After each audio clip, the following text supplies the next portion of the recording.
Well, hey there, everyone. It's GG Sober Sun. February 21st, AA Thought for the Day.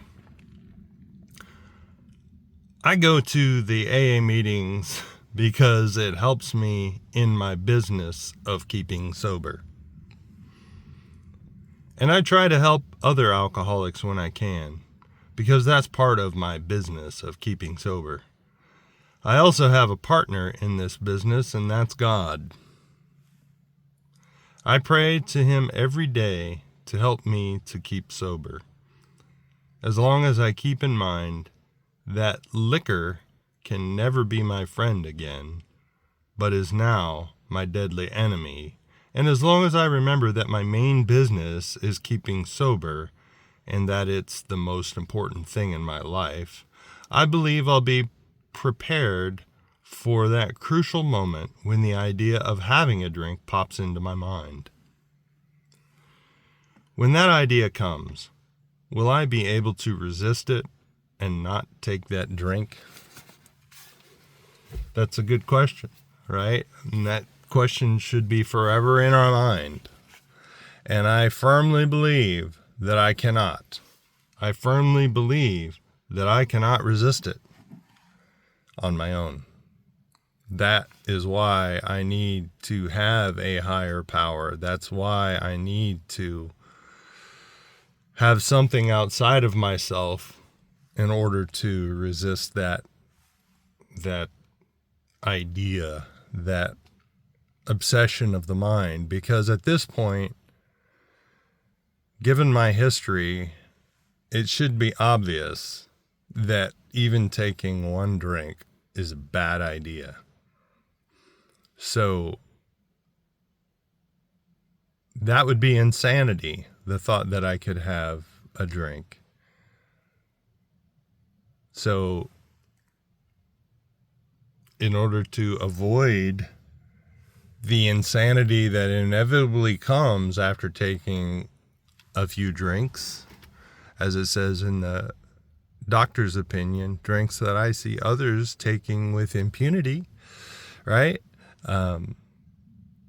We go through the well-known stages of a spree, emerging remorseful with a firm resolution not to do it again. Well, as long as I have become a different person, I'm not the same person who drank. The same person who drank will drink again. And some may say I'm still the same person, right? But the same person drank himself into a hopeless state of mind and body. And I kept going through the well-known stages of a spree, emerging remorseful. And whether or not I had a firm resolution not to do it again, I had to face the consequences of what I did or said or didn't do or didn't say, for that matter.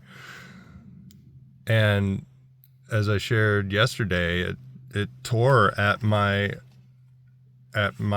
for lack of a better term, self-esteem, my self-concept. I started to believe that I was a bad person, or that I was possessed or something like that, you know? And in a way I was possessed by alcohol. Meditation for the day. I will be more afraid of spirit unrest, of soul disturbance, of any ruffling of the mind, than of earthquake or fire. When I feel the calm of my spirit has been broken by emotional upset, then I must steal away alone with God, until my heart sings and all is strong and calm again. Uncalm times are the only times when evil can find an entrance. I don't know about that. I will be I will beware of unguarded spots of unrest. I will try to keep calm no matter what turmoil surrounds me.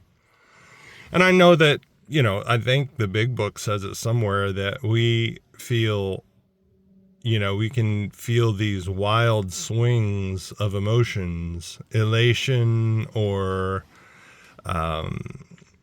depression, that kind of thing. But we don't, and when we get sober, those wild, drastic swings kind of level out. And I noticed that for sure.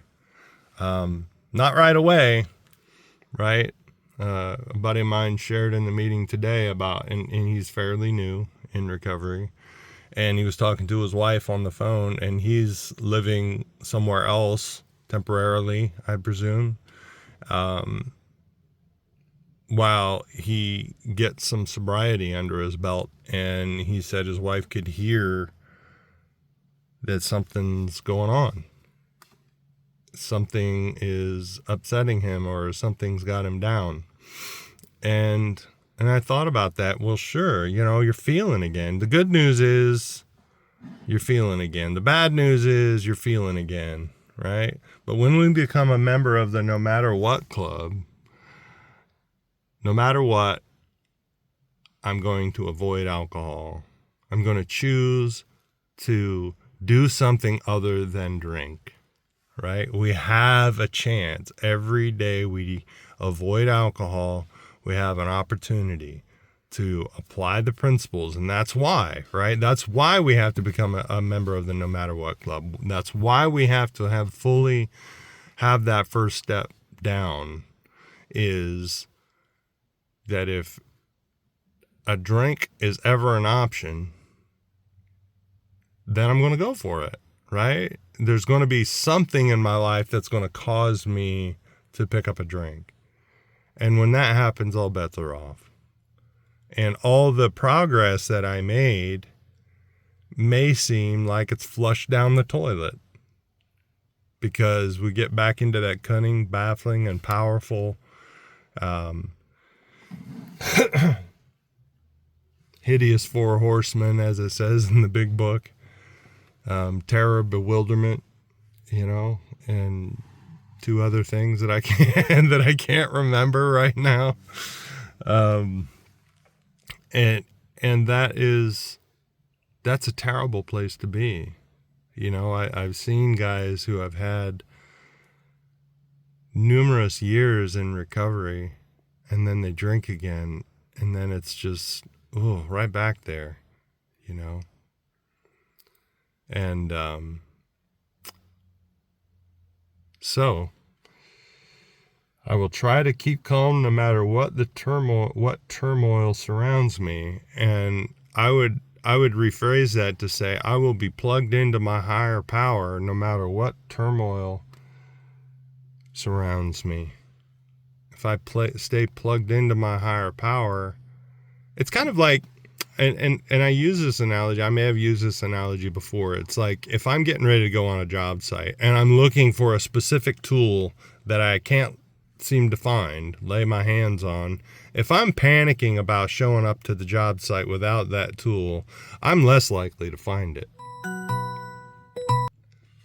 So I'm better off, and I've developed this habit, is when I start feeling that kind of panicky feeling,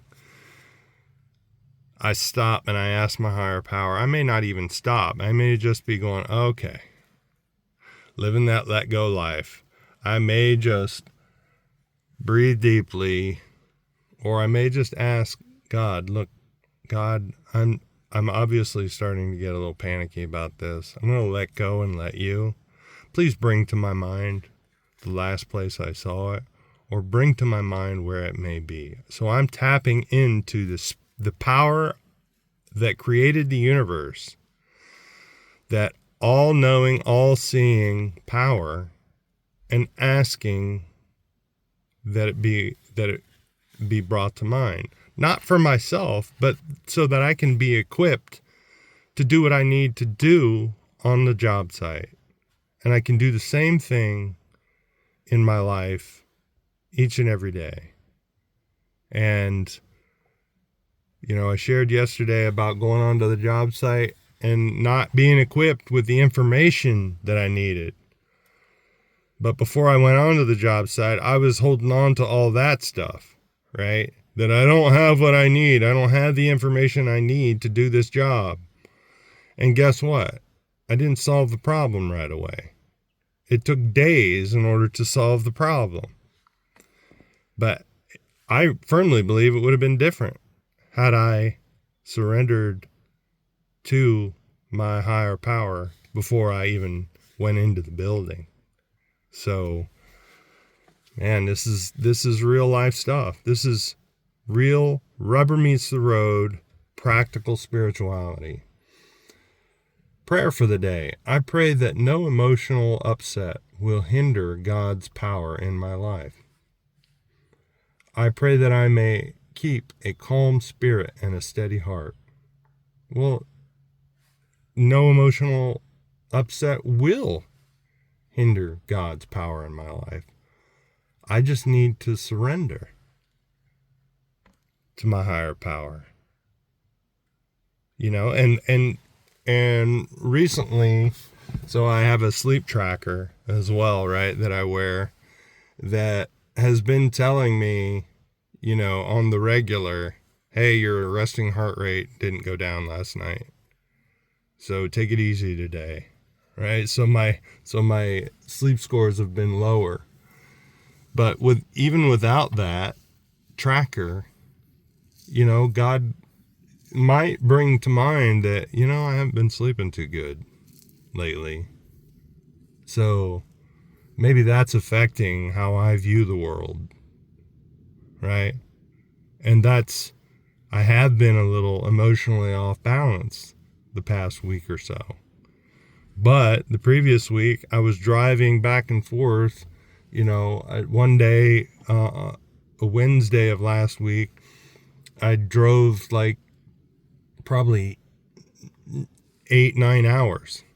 And then I didn't get in bed early enough because I decided to stay up and watch a basketball game, a live basketball game, and that I didn't get home until later. And of course, all the bright lights of the arena sort of was not good to prepare me for bed. So that night I slept rough. So, information can be downloaded in the blink of an eye from my higher power, the spirit of the universe, the all-knowing, all-seeing.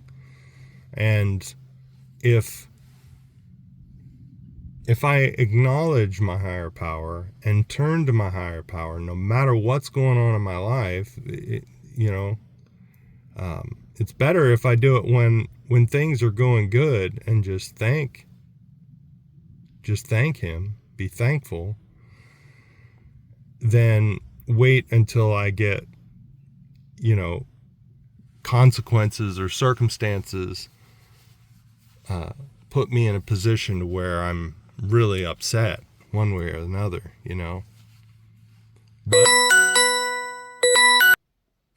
But that works too. So, again, it's a very practical spirituality that I'm very grateful for, that I had to be basically taken to my knees before I was receptive and understood the purpose of it, right? Because before I was just trying to get good and be good rather than focusing on a relationship. It's a very important shift in my life, and I'm grateful for it. Keep coming back, y'all. Love ya. Look up, aim up, rise up.